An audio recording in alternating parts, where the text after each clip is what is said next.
사랑을 아웃풋하는 믿음이라는 주제를 가지고 함께 하나님의 말씀을 나누기를 원합니다. 오늘도 역시 갈라디아서 말씀이죠.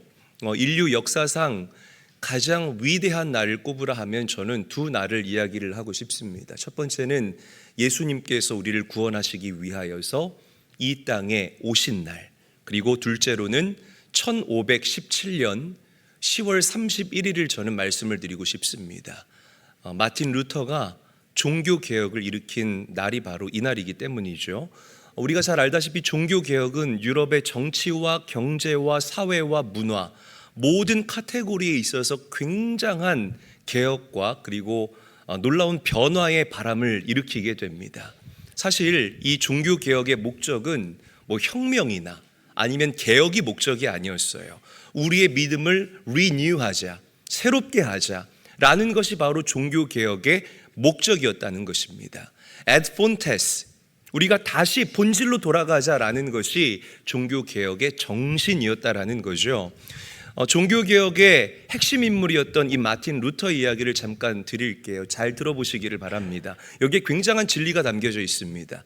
마틴 루터가 수도원에 들어가서 수도원 생활을 했을 때에 루터가 신부를 찾아가서 고해성사를 하게 되는데 고해성사를 하고 돌아서고 또 죄가 떠오르면 다시 신부를 쫓아가서 고해성사를 하고 또 뒤돌아서다가 죄가 떠오르면 또 신부를 쫓아가서 고해성사를 하는 거예요.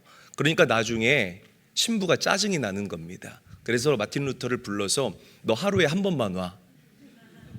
너 왜 이렇게 사람 귀찮게 하루에 한 번만 오고 올 때 너가 나한테 고할 그 죄의 목록을 쫙 적어가지고 와서 딱 하루에 한 번만 딱 모아가지고 한꺼번에 귀찮아 죽겠네 정말. 이 마틴 루터한테 그렇게 이야기를 했어요. 그런데 마틴 루터는 그 어떠한 죄 사함의 확신과 내적인 평안함을 누리지를 못합니다. 이게 중요한 거예요. 자기가 굉장히 노력한 겁니다. 열심히 고행을 하고 열심히 공덕을 쌓았지만 그 어떠한 평안함과 어떠한 기쁨을 누리지 못했다는 거죠. 자, 그래서 이 1510년도에 로마를 방문할 기회가 생겨서 이 로마의 라테란 성당을 방문하게 됩니다. 근데 라테란 성당을 보게 되면 빌라도의 계단이라고 이 원형 계단이 있거든요. 28개의 계단으로 이루어졌는데 여기서 또 루터가 자신의 공로를 앞세웁니다. 어떻게 하면 죄의 사함을 받을 수가 있을까? 이 라테란 성당은 굉장한 성지 중에 성지인데 그래서 그 빌라도의 계단을 무릎으로 기어 올라가요. 근데도 어떤 평안함을 누리지 못하는 거예요. 그래서 이번에는 한 계단 오르고 계단에다 뽀뽀를 합니다. 한 계단 오르고 계단에다 입을 맞추고 또 한 계단을 오르고 계단에다 입을 맞추고 그럼에도 불구하고 마틴 루터는 어떠한 평안함을 누리지를 못해요. 자, 그런데 1513년도에 마틴 루터가 거하고 있던 이 비텐베르크 그 성의 그 종탑에서 마틴 루터는 탑의 경험이라는 기가 막힌 진리의 체험을 하게 됩니다.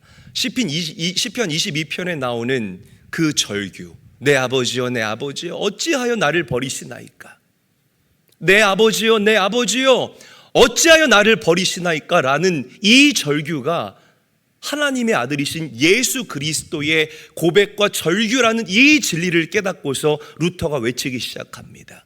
어째서 죄가 없으신 하나님의 아들 예수 그리스도가 하나님께 버림을 당해야만 했는가? 나는 죄가 많고 흠이 많은 사람이기에 내가 십자가에 달리고 내가 죽는다는 것은 얼마든지 이해가 되지만 왜 어째서 죄가 없으신 하나님의 아들 예수 그리스도가 아버지에게 버림을 당해야만 했는가? 그때 성령 하나님께서 마틴 루터를 조명하십니다. 여러분, 이 성령의 조명하심이라는 것은 정말 우리 그리스도인들이 누릴 수 있는 놀라운 특권 중에 하나라는 사실을 믿으시기를 바랍니다. 성령께서 여러분들을 조명하실 때 하늘의 지혜가 여러분들을 강권하시기 때문이라는 거죠. 자, 마틴 루터가 성령께서 깨닫게 하시는 그 진리에 사로잡히게 돼요. 그렇구나, 예수님이 그 죄가 없으신 하나님의 아들 예수 그리스도가 버림받을 수밖에 없었던 이유, 내가 당해야 할 그 버림받음을 예수님이 대신 당하신 것이구나. 내가 죄인이지만 예수님께서 친히 죄가 되어 주시어서 나 대신에 십자가에서 죽임을 당하셨구나. 할렐루야. 이게 우리가 믿는 기독교 신앙의 진리입니다. 여러분, 이 진리를 묵상할 때마다 여러분들 마음 가운데 기쁨이 있어야 돼요.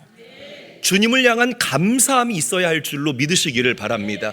형식적으로 연불 외듯이 예수님께서 나를 위하여 십자가에 죽으셨고 나는 구원받았습니다, 이게 아니라는 거죠. 이 감격, 이 떨림, 이 기쁨, 이 환희, 나의 신분이 변화되었다라는 이 즐거움이 여러분들에게서 회복될 수 있기를 주의 이름으로 간절히 축원합니다. 자, 그런데 4년 후에 1517년 이제 D-Day가 됐죠. 이 면죄부를 판매하는데 이 면죄부도 판매 실적이 있었다고 합니다. 이제일은 한 달에 1000개 파는데 박수호는 한 달에 100개밖에 못 팔아요. 500개가 할당량인데 그럼 여기는 아웃이야. 여기는 500개 팔았어. 그럼 여기는 이제 다음 달까지 이제 가는 거예요.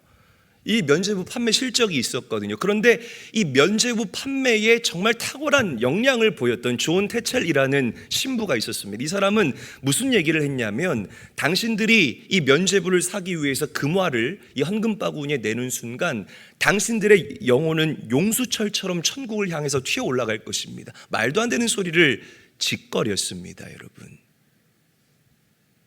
그런데 이 존 태첼이라는 신부가 비텐베르크 성에 와서 면죄부를 파는 거예요. 마틴 루터가 이를 보고 크게 분개합니다. 그리고 이에 대한 95개의 반박 조항을 내세워서 그 성 문 앞에 계시를 하게 돼요. 그때가 바로 1517년 10월 31일 종교개혁의 신호탄을 알리는 시발점이 됐다라는 거죠. 여러분, 하나님께서는 이 일을 통하여서 유럽을 포함한 전 세계 기독교의 역사를 바꿔놓는 기가 막힌 종교개혁을 일으키셨음을 믿으시기를 바랍니다. 루터뿐만이 아니에요. 스위스의 쯔빙글리, 그리고 이 프랑스의 존 칼빈과 같은 그런 하나님께서 귀하게 쓰셨던 위대한 개혁자들이 불과 같이 일어나기 시작했습니다. 그리고 많은 믿음의 사람들에게 우리가 초대교회 영성으로 돌아가야 합니다. 오직 믿음으로만 구원받습니다. 그 초대교회에 일하셨던 성령 하나님과 우리 시대에 일하셨던 성령 하나님은 요만큼도 다르지 않습니다. 성령의 임재를 기대하셔야 됩니다 라는 이 기가 막힌 영적인 진리를 외치기 시작했다라는 거죠. 여러분, 루터가 시작했던 종교개혁의 핵심은 세 가지입니다. 오직 성경, 솔라 스크립추라, 오직 은혜, 솔라 그라시아, 그리고 오직 믿음, 솔라 피데. 할렐루야. 진리예요. 기독교 신앙의 진리입니다. 이 진리를 오늘 영적 조각칼로 여러분들 가슴에 조각해낼 수 있는 성도가 되셔야 할 줄로 저는 분명하게 믿습니다. 그렇게 사셔야 된다라는 거죠. 우리가 구원받을 수 있는 일체의 비결은, 루터가 행위로 구원을 찾기 위해서 얼마나 애를 썼습니까? 막 계단도 무릎으로 기어 올라가고 뽀뽀도 해보고 고해성사도 해봤는데 안 됐잖아요. 이 루터에게 진리의 영이 부어지게 되니까 루터가 깨달은 거예요. 율법이 아니다. 율법이 아니다.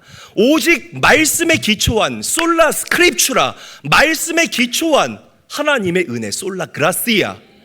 아멘. 그리고 우리의 믿음, 솔라 피데로 말미암아 우리는 하나님께 의롭다함을 받을 수 있다. 이게 우리가 붙잡아야 할 진리의 말씀이라는 것이죠. 교회가 아무리 크고, 교회가 아무리 구제 사업을 많이 하고, 교회가 아무리 여러분들에게 편안하게 신앙생활할 수 있도록 자리를 내어준다 할지라도 이 기독교 신앙의 근본과 진리가 증거되지 않는 교회라면 그 교회는 사교장에 불과합니다. 그만큼 중요한 내용이에요. 믿으시면 아멘 합시다. 여러분, 이 진리를 다시 한번 가슴에 새길 수 있게 되기를 주님의 이름으로 간절히 축원합니다. 자, 우리가 매주 나누는 이 갈라디아서의 핵심 내용이 바로 이것이죠. 바울은 율법의 행위와 그리고 믿음을 명확하게 구분 지어서 우리 성도들에게 이야기를 합니다. 율법으로는 절대 칭의, 의롭담을 받을 수 없다라고 우리에게 명확하게 이야기를 한다라는 거죠. 오직 하나님의 아들이신 예수 그리스도를 믿는 믿음으로 말미암아 우리는 죄의 용서함을 받고 하나님의 자녀가 될 수 있다. 아멘. 기가 막힌 진리인 거예요. 여러분, 십자가에 달리신 예수 그리스도만이 우리의 구원자이시고 우리의 의가 되시고 우리의 자유가 되신다는 이 진리를 믿으시기를 바랍니다. 자, 그래서 바울이 얘기를 해요. 야, 너네 믿음으로 구원받았는데 왜 또 율법으로 돌아가려고 하냐? 율법은 하등 너희들의 인생 가운데에 의롭담을 줄 수가 없으니 니마 그 강을 건너지 마오. 지금 그 갈라디아 지역 성도들과 여러분들에게 사도 바울이 얘기하고 있다는 거죠. 율법의 행위와 은혜는 정반대의 개념입니다. 여러분, 아셔야 돼요. 율법에는 무엇이 드러나냐면 자기 힘이 들어가요. 자기의 노력이 들어가요. 그래서 이 율법을 앞세우는 사람들은 자기 자신을 내세우고 자기 자신을 자랑합니다. 그런 사람들에게 하나님의 은혜가 필요가 없지요. 내가 드리는 예배, 내가 하는 헌금, 굉장히 형식적이고 건조한 헌금, 내가 아는 그냥 꼬박꼬박 주일날 나와서 꽂아 놓은 보리자루 마냥 앉아있다가 돌아가는 그런 형식적인 신앙생활, 율법이에요. 여러분, 오늘 이 말씀이 여러분들에게 찔림이 되기를 원합니다. 저는 그래요.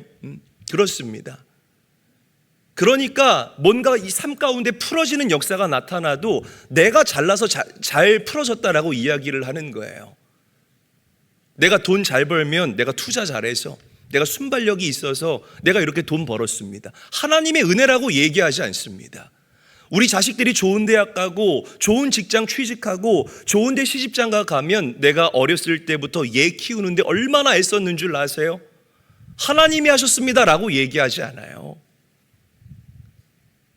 은혜가 필요 없는 사람들이라는 거예요. 그런데 은혜는 어디에서부터 시작하느냐? 주님, 나는 소망 없는 죄인입니다 라는 진리를 인정하는 데에서부터 시작이 됩니다.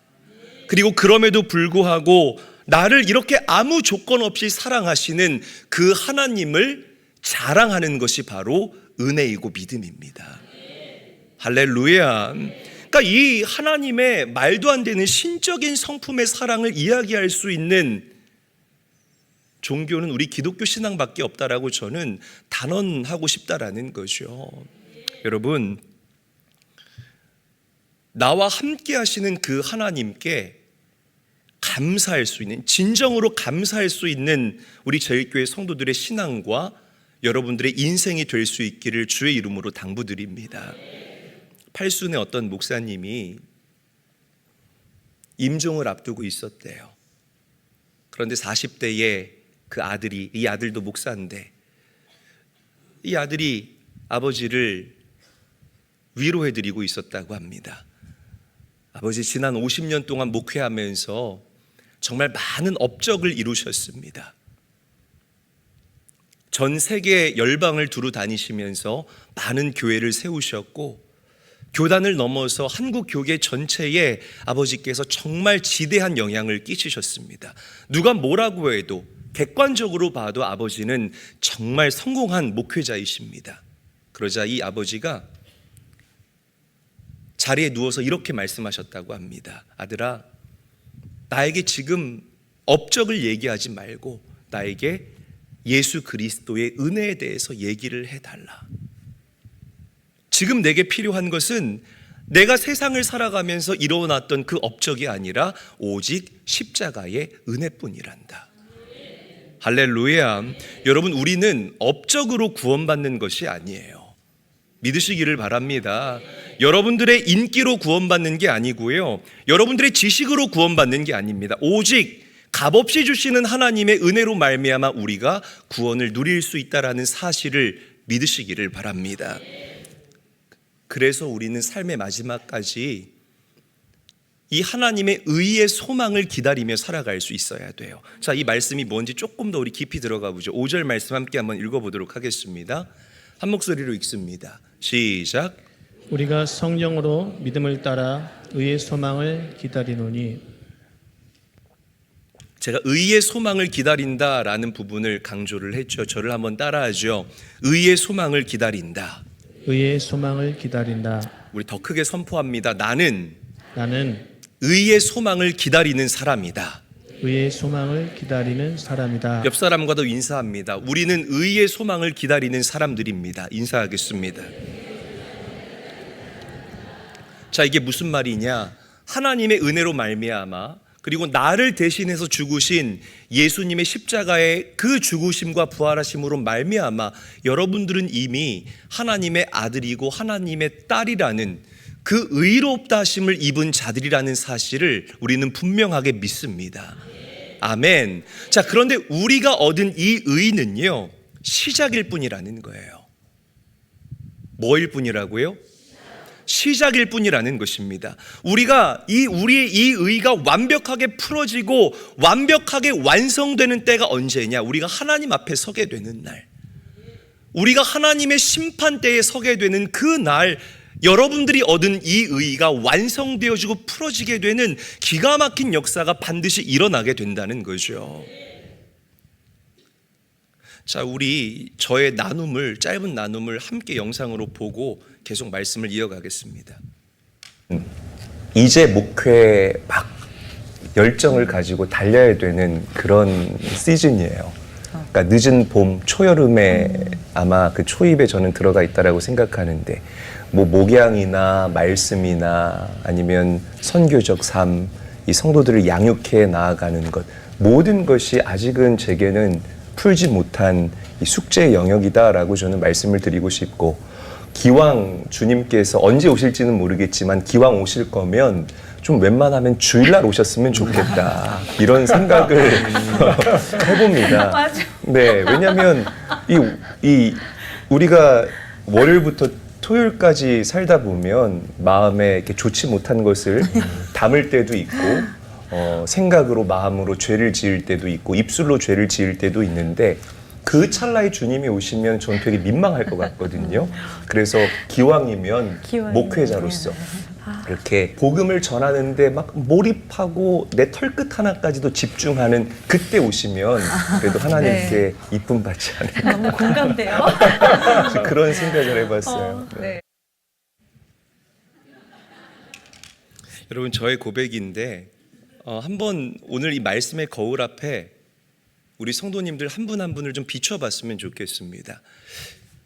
주님이 만약에 오늘 지금 오신다면 우리 성도님들 어떻게 반응하시겠습니까? 벌써 오세요? 나 아직 술 못 끊었는데, 담배 아직 못 끊었는데, 제가 2025년부터 끊는다고 다짐한 거 아시잖아요. 좀만 이따 오시지. 주님, 저 아직 이거 돈 다 쓰지도 못했는데, 주님, 그러니까 이게 막 이렇게 주님이 오시는 그 날이 여러분 아쉽습니까? 두렵습니까? 어떠신지 한번 솔직하게 대답하지 마시고 마음으로만 한번 대답을 해보셨으면 좋겠다는 거죠. 저는요, 제 얘기를 하면 저는 그 하나님 앞에 서는 그 시간이 요만큼도 부담되지를 않아요. 아멘 안 하시죠? 그죠?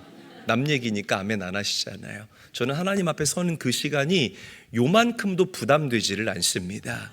왜냐하면 하나님께서 저에게 허락하신 그 의가 완성되는 그 날이기 때문에, 저는 그 하나만을 바라보고 다름질하는 사람이기 때문에 저는 주님 오실 그날이 너무나 기대가 돼요. 기왕 오실 거면 주일날 오셨으면 좋겠다, 뭐 농담 반 진담 반이지만 저는 주님께서 제 중심을 바라보실 때에, 그래 제일이 너는 그 복음을 사수하기 위해서 그렇게 애를 썼고 교회를 정말 사랑하고 성도들을 정말 사랑하는 그 마음의 중심, 내가 그것을 안다. 제일아 수고했다, 너무나 잘했다, 너무나 착하고 충성된 종이다 라는 그 칭찬을 주님께 들을 그날이 저는 너무나 기대가 됩니다. 여러분 어떻습니까?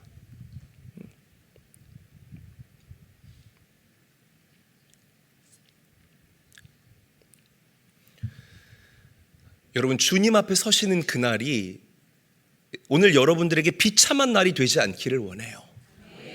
아멘. 그리스도인답게 살자는 것입니다. 함부로 살거나 주님께 허락하신 그 시간들을 아무렇게나 사용하며 살아가는 자가 되는 것이 아니라 주님이 언제 오시던, 그래요, 기왕이면 우리가 예배하는 이 주일날 오시면 좋겠지만 주님이 오실 때 그래 너는 겸손하게 인내했구나, 교회를 사랑했구나, 복음을 지키기 위해서 정말 애를 썼구나, 영혼을 사랑했구나, 그 믿음을 지키기 위해서 온갖 핍박을 견뎌냈구나 라는 주님의 인정과 그 의의 완성, 이게 의의 완성인 거예요. 이 의의 완성이 여러분들 인생 가운데서 불과 같이 일어날 수 있게 되기를 예수님의 이름으로 간절히 축원합니다. 우리는 의의 소망을 기다리는 자다. 아멘. 이제 무슨 말인지 아시겠죠? 다시 한번 옆 사람과 인사할까요? 당신은 의의 소망을 기다리는 자입니다. 인사하겠습니다.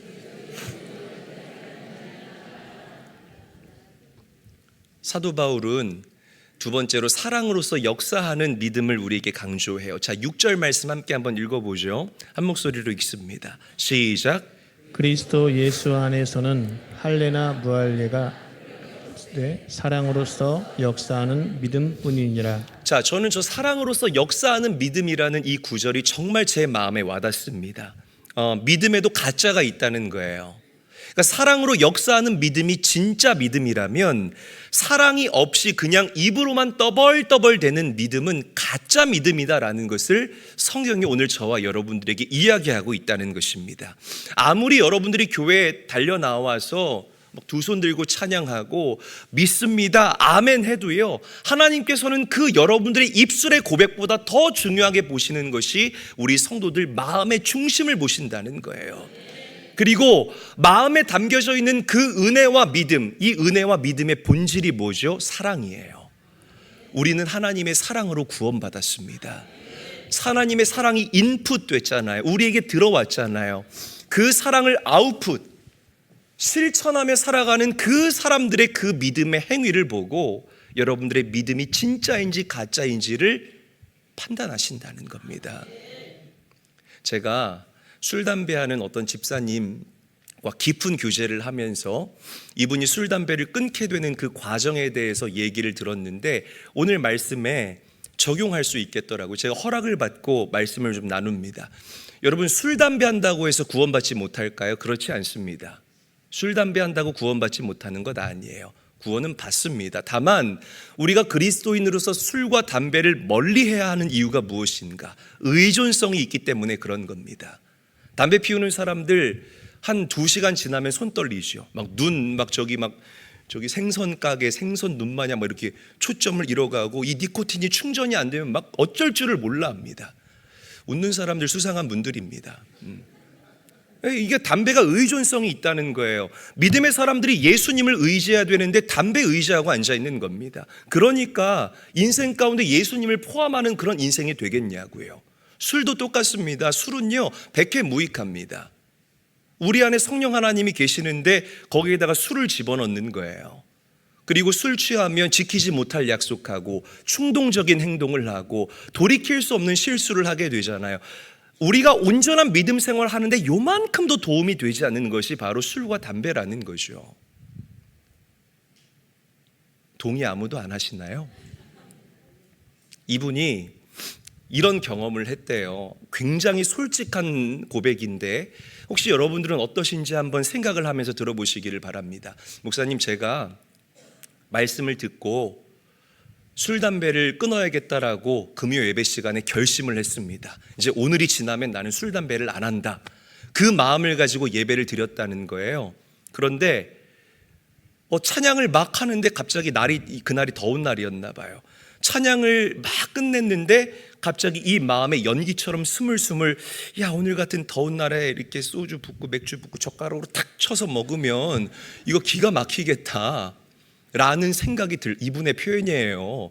제가 그런다는 게 아니라 희한하게 저를 바라보시길래 이분의 표현에 의하면 그런 생각이 들더랍니다.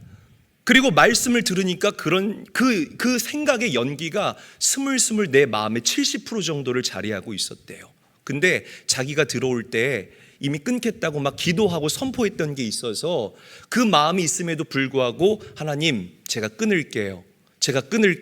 제가 이제 그리스도인답게 살아갈게요. 그날 하필 또 제 말씀이 그런 비슷한 류의 말씀이었대요. 믿는 사람답게 살라라는. 그리고 이제 말씀이 끝나고 찬양하는데 이미 마음가짐은 이따 끝나고 맥주 한잔 해야지가 90%가 이미 이 마음 안에 있었대. 근데 이미 찬양으로는 하나님, 제가 주님의 자녀답게 살겠습니다. 주님이 나를 지명하여 불렀으니 저는 주님의 자녀입니다. 마음과 입술이 따로 고백하고 있더랍니다. 그리고 통성 기도할 때는 이미 마음을 굳혔대요. 오늘 가기 전에 CU 들려서 사가지고 가야겠다. 입술하고 마음하고 따로 노는 거예요. 질문 드려볼게요. 이런 사람의 고백을 하나님께서 기뻐 들으시겠습니까? 절대 기뻐 듣지 않으십니다. 우리 하나님을 기만하지 마십시오. 우리가 믿는 하나님은 요한계시록에 불꽃 같은 눈동자로 우리 마음의 중심을 꿰뚫어 보시는 하나님이라고 성경은 명확하게 이야기를 하고 있습니다. 할렐루야. 그러니까 입으로만 떠벌떠벌대는 그런 믿음과 신앙에는 절대로 영양가가 없다라는 거죠. 요즘 진짜처럼 보이는 가짜 너무 많습니다. 짝퉁이라고 이야기를 하죠. 짝퉁 시계, 짝퉁 옷, 뭐 짝퉁 가방은 널리고 널렸고요. 뭐 짝퉁 액세서리, 짝퉁 식당, 영적으로 보면 짝퉁 목사도 있습니다. 짝퉁 목사가 있으면 뭐가 있죠? 짝퉁 성도도 있다라는 거예요. 여러분, 진짜와 가짜가 주는 만족감이 얼마나 다른 줄 아십니까? 가짜를 드는 사람들은 흉내만 내는 거예요. 그런데 진짜를 드는 사람, 예를 들어서 뭐 크리스찬 디올이라는 브랜드가 있어요. 그러면 이 브랜드를 입고 드는 사람들은요, 이 비단 이 브랜드 마크만 내세우는 것이 아니라 이 브랜드의 히스토리와 헤리티지를 만족하면서 입고 드는 사람들인 겁니다. 근데 가짜는 그 만족감을 주지를 못해요. 이걸 영적으로 그대로 적용해 보면 여러분들이 진짜 그리스도인이잖아요. 그러면 내가 의롭다함을 받았다라는 이 내적인 평안함이요, 나를 압도합니다. 할렐루야. 나를 압도한다 이 말이에요. 구원의 기쁨이 여러분들을 이끌어 간다라는 것입니다. 매일같이 나와 동행하시는 그 예수 그리스도와의 동행하심으로 말미암아 우리가 문제 앞에서도 의연해질 수 있고 담대하게 살아갈 수 있다라는 거예요. 이게 바로 진짜입니다. 그런데 가짜는 피곤해요. 그냥 피곤해요. 그냥 권사라서 집사라서 장로라서 할 수 없이 나와서 앉아 있습니다. 이게 가짜들의 특징입니다. 그러니까 진짜와 가짜의 이 신앙생활의 이 길과 그리고 그 삶의 현장에서 일하시는 이 하나님의 역사하심이 우주와 땅 차이가 날 수밖에 없다라는 거죠. 왜 제가 목이 터져라 외치겠습니까? 진짜가 되라고요, 여러분. 할렐루야. 흉내만 내지 마시라는 겁니다. 입술로만 아멘 아멘 주여 주여 하지 마시고 진짜 믿음의 사람답게 하나님을 기쁘시게 하고 내 안에 성령 하나님과 날마다 교제하고 소통하면서 이 땅을 살아가자라는 겁니다. 그런 사람들이 하나님 크기의 일들을 경험해요. 세상이 줄 수 없는 평안함과 압도감을 가지고 많은 이들에게 하나님의 살아계심을 증명하며 살아간다라는 것입니다. 여러분, 내가 받은 그 사랑이 나에게 인풋되었기 때문에 그 사랑을 아웃풋해내며 살아갈 수 있는 사랑하는 제일교회 모든 성도들 될 수 있기를 주님의 이름으로 간절히 축원합니다. 마지막으로 우리 감리교회는 실천하는 믿음을 강조합니다. 이 감리교 신학의 특징입니다. 성경적인 용어로 말하자면 행함을 강조하는 믿음이 바로 우리 감리교 신앙과 신학의 기초이고 근본입니다. 그래서 감리교 운동을 시작했던 존 웨슬리 목사님께서는 열매를 강조했어요. 뭘 강조했다고요? 열매를 강조했다라는 거죠. 회개의 열매와 인내의 열매를 우리 믿음의 사람들에게 강조했다라는 것입니다. 그리고 진짜 회개, 진짜 믿음은 반드시 good works, 선행으로 이어진다라고 우리에게 말씀을 하셨다는 거예요. 굉장히 중요합니다. 행함이 반드시 있다라는 거예요. 할렐루야. 모든 감리교인은 이웃에게 해가 되는 모든 종류의 악을 버리고 모든 종류의 선을 행하라라고 이야기를 했죠. 자, 존 웨슬리 목사님께서 말씀하신 이 good works에는 두 가지가 있습니다. 하나는 영혼을 위한 선행이고 또 다른 하나는 육체를 위한 선행이라는 거예요. 자, 영혼을 위한 선행은 이거예요. 많은 사람들에게 복음을 전하는 것, 그리고 예배가 무너진 사람들을 예배 자리로 초청하는 겁니다. 그래서 함께 그 하나님의 기름 부으심을 경험하고 예배를 통하여서 그들의 무너진 그 믿음이 다시금 리빌드되는, 재건되어지는 은혜를 경험하자. 이것이 바로 우리가 할 수 있는 영혼을 위한 선행이라고 이야기를 할 수가 있습니다. 아멘. 자, 육체를 위한 선행은 가난하고 약하고 어려운 사람들을 실제적으로 도와주는 거예요. 그러니까 뭐 좋은 예로 저희가 땡스기빙이 되면 여러분들 과일 하나씩 가지고 오잖아요. 근데 그 과일을 박스로 담아서 만드니까 한 70박스에서 많게는 한 100박스 정도가 나오더라고요. 어마어마한 숫자입니다. 그리고 옆에 이 식당들 함께 조인시켜서 뭐 식당이 고기를 100박스 되든지 뭐 설렁탕을 100박스 되든지 그렇게 해서 저희가 복지관과 함께 소외된 이웃들을 돕는 일들, 이게 바로 우리 교회와 여러분들이 하는 그 육체를 향한 선행이라고 이야기할 수가 있다는 거죠. 그러니까 이게 참 믿음의 사람들이 당연히 해야 할 그 믿음의 행위라는 것입니다. 여러분, 다시 한번 오늘 말씀을 정리하면서 말씀드리자면, 말로만 믿습니다, 믿습니다, 아멘, 아멘 하지 마시고 여러분들의 고백에 우리 성도님들의 진실된 마음이 담겨져 있기를 예수님의 이름으로 간절히 축원합니다. 아까 방송에서 얘기했잖아요. 저는 이제 막 다름질을 해야 되는 그런 목사예요. 한국 교회 전체를 놓고 볼 때에 한국 교회에 정말 훌륭했던 선배님들이 끝에 가서 무너지고 끝에 가서 변질되어지고 끝에 가서 힘들어하는 그런 모습을 볼 때에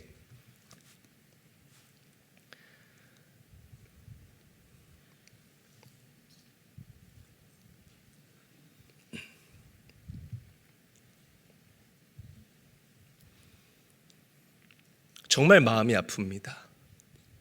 왜 그럴까요? 왜 그럴까요, 여러분? 오늘 이 말씀의 의미를 여러분들이 좀 다시 가슴에 새겼으면 좋겠습니다. 그냥 형식적이고 그냥 이 바리새인들이 했던 것처럼 그냥 연불 외듯이 고백하는 그런 믿음과 사랑의 고백이 아니라 정말 진실되게 고백하시고 진실되게 마음에 담아있는 것을 아웃풋해낼 수 있는, 행동으로 옮길 수 있는 성도들이 되셔서 정말 여러분들 때문에 세상이 살맛 나는 세상으로 변화되는 역사가 일어나게 되기를 원합니다. 진짜가 되시기를 원해요. 진짜가 되시기를 원합니다. 이 마지막 때의 진짜와 가짜가 구별되어지는 그런 일들이 반드시 일어나게 될 것입니다. 예수님이 이 땅에 오셨을 때에 가난하고 약하고 어려운 사람들, 많은 이들이 매국노라고 손가락질하던 세리의 친구가 되어주시고 창녀의 친구가 되어주시고 고아와 과부의 친구가 되어주시고 마음이 무너져 내려가던 그들의 인생 가운데에 복음으로 다시금 살 희망과 소망을 주셨던 것처럼 이 교회와 여러분들이 그런 일들을 감당해내야 할 줄로 믿습니다. 그럴 때 하나님께서 여러분들에게 물질을 주시는 거예요.